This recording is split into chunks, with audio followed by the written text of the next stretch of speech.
un homme marié qui va aller grossir une autre femme mariée. L'histoire se passe au Congo.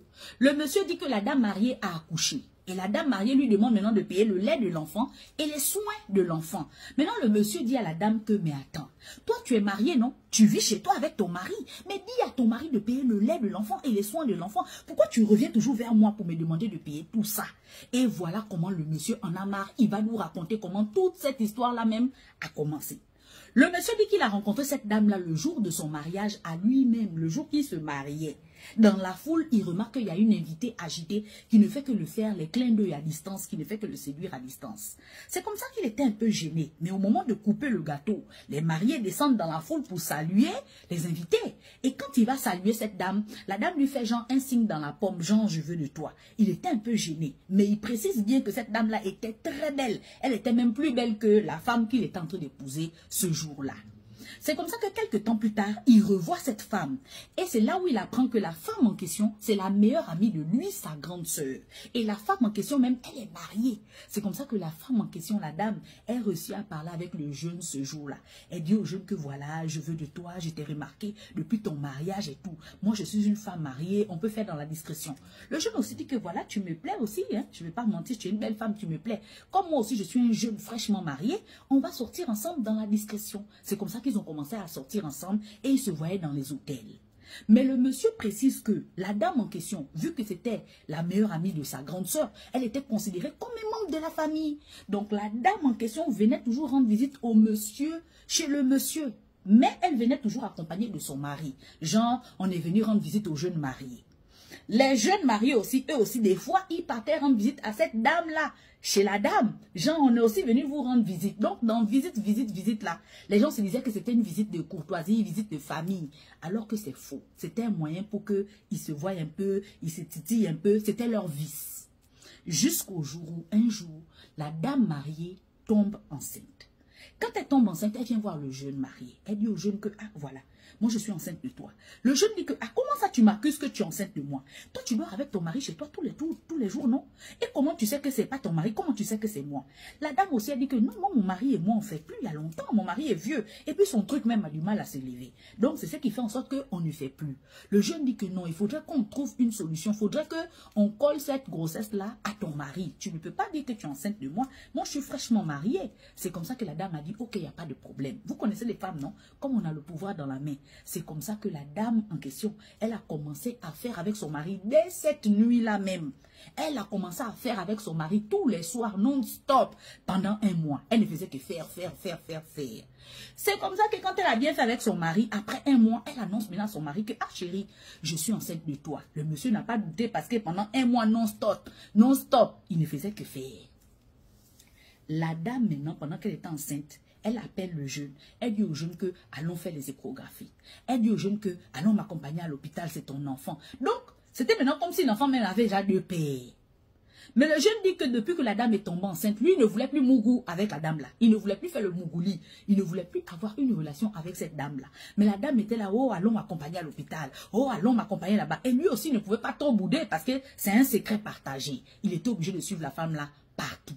Jusqu'au jour où la dame, maintenant, elle va accoucher. Quand la dame accouche, le bébé va ressembler comme 2 gouttes d'eau à ce monsieur-là, au jeune. Le jeune dit que la chance qu'il a eue, c'est que l'enfant qui est né, c'était une fille. Vous savez, quand une fille ressemble à son père, elle ressemble à son père, mais il y a une petite goutte de... C'est une fille, hein? La ressemblance est un peu brouillée, mais ça se voit qu'elle ressemblait à son père. C'est comme ça que le bébé est né. Le bébé commençait à être vraiment costaud. Un costaud bébé à 3 mois. Le bébé là était costaud. Et ça a fait tiquer le mari de la dame. Le mari de la dame dit que, ah chérie, il y a quelque chose qui m'intrigue quand même. Parce que le mari de la dame, lui il est vieux et puis il est court. Il est court, on dirait un pygmée, et puis il est noir. Donc du coup, tous ces enfants qu'il a eu avec la dame là, tous les enfants sont courts et puis noirs. Sauf le dernier né. Le dernier né là-bas là, bien clair, bien costaude, bien grosse. C'est comme ça que le monsieur, maintenant le mari de la dame, il regarde l'enfant tous les jours, il dit, ah chérie, quand même, c'est un peu bizarre, hein? L'enfant là grandit vite comme ça, 3 mois, voici la taille du bébé. Grand détail, clair. Moi, dans ma famille, il n'y a pas de clair. La fille commence à dire que, oh non, hein, si toi, il n'y a pas de clair dans ta famille, moi, dans ma famille, mon grand-père était clair. Hein? Mon grand-père, il était grand détail. C'est la taille de mon grand-père que le bébé a pris. Le monsieur a eu un grain de soupçon, mais comme c'est sa femme, il s'est calmé. Et quand la femme a vu ça, qu'est-ce qu'elle a dit? Elle a dit au jeune que, attends, les visites que vous avez l'habitude de venir nous faire là, ta femme et toi là, il ne faut plus venir. Ne viens plus parce que l'enfant te ressemble, on dirait 2 gouttes d'eau. Et mon mari a soupçonné une fois. Donc du coup, si tu viens nous rendre visite et que peut-être tu es assis à côté du bébé, mon mari peut regarder le bébé et puis il te regarde, il voit la ressemblance. Tout de suite, il va voir que c'est photocopie. Et notre secret risque de sortir. C'est pas bon. Les visites que vous avez l'habitude de venir faire chez nous là, ne faites plus. Restez chez vous là-bas. Mon mari soupçonne maintenant. C'est comme ça que le jeune aussi, comme il a compris qu'on dit que ne vient plus à la maison, le jeune voulait se débarrasser de cette dame-là depuis. C'est comme ça que le jeune aussi a trouvé un chemin de sortie pour se débarrasser de cette dame-là. Mais le jeune dit que, depuis ce jour-là, la dame, oh, le bébé est malade, oh, allons à la pharmacie, oh, allons m'accompagner là-bas, oh, donne-moi l'argent de l'enfant, oh, donne-moi le lait, l'argent du lait de l'enfant. La dame est coincée derrière lui. Et pourtant, cette dame-là, le jeune dit que la dame a les moyens, elle a l'argent. Son mari aussi a l'argent. Maintenant, la dame, elle trouve un échappatoire pour dire donne l'argent du lait, donne l'argent. C'est un moyen de revoir le jeune. Alors que le jeune, maintenant, lui, ne veut plus.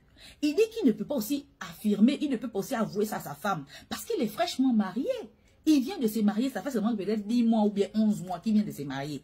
Comment il va regarder sa femme en disant à sa femme que, voilà chérie, je viens de me marier avec toi et puis je viens aussi de te tromper, j'ai déjà un enfant dehors. En entendant avec la dame avec qui il est marié, le jeune, la dame avec qui il est marié, là, ils n'ont même pas encore fait d'enfant. Hein. Ils n'ont même pas encore fait d'enfant, il est déjà parti faire un enfant dehors. Mais le jeune précise bien que dans la ville là où il est, il ne connaît personne parce qu'il ne vivait pas là, il vivait à l'étranger. Il vivait à l'extérieur du pays. Et quand il est rentré au pays, c'est là qu'il s'est marié directement. Donc, il n'a pas encore d'amis, il n'a encore personne. Et voilà l'histoire du jeune. Il dit qu'il ne peut même pas annoncer ça à sa femme. Il ne peut pas dire à sa femme. Mais tous les jours, quand il regarde sa femme, il a les remords. Et il veut se débarrasser de la tantine là aussi. Mais il ne peut pas, parce que la tantine, c'est la meilleure amie de sa sœur. Il va tout le temps voir la tantine autour de lui. Même s'il se débarrasse de la tantine, un jour, la tantine va toujours venir rendre visite. Et il ne sait plus quoi faire. Si tu as un conseil à lui donner là, ou bien si tu as quelque chose à dire sur cette histoire-là, écris en commentaire.